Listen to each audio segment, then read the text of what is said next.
රුවන්වැලි මහා සෑය ගැන ධර්මයේ සඳහන් වෙන්නේ මේ මහා සෑය මේ තරම් ආශ්චර්යමත් බල සම්පන්න සෑයක් වෙන්න එක පැත්තකින් මහරහතන් වහන්සේලාගේ 이르දිමේ අදිෂ්ඨාන ඒ සෑය පිහිටලා තියෙනවා. ප්‍රධානම දේ තමයි බුදුරජාණන් වහන්සේගේ බුද්ධ අදිෂ්ඨාන පිහිටිය. බුදුහාඳුර පිරිනවන් පාන්න පෙර අදිෂ්ඨාන කරේ උන්වහන්සේගේ ද්‍රෝණයක් සර්වඥ ධාතුන් වහන්සේලා මේ මහා සෑය පිහිටනවා.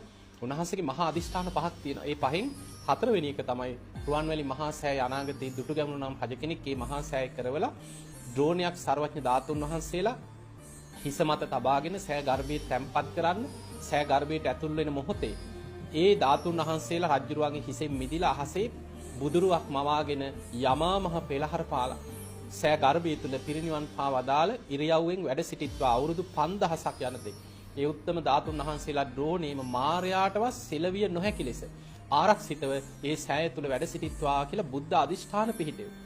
එතකොට බුද්ධ අදිෂ්ඨානේ තමයි උතන ප්‍රබලම දේ. බුදුහාඳුරෝ ධාතුන් වහන්සේලා ගැන කරපු බුද්ධ අදිෂ්ඨාන. ඊළඟට මහරහතන් වහන්සේලාගේ 이르දිමේ අදිෂ්ඨාන තියෙනවා. උන්වහන්සේලා 이르දියෙන් තමයි සීමා ලකුණු කරලා දෙන්නේ. ඊළඟට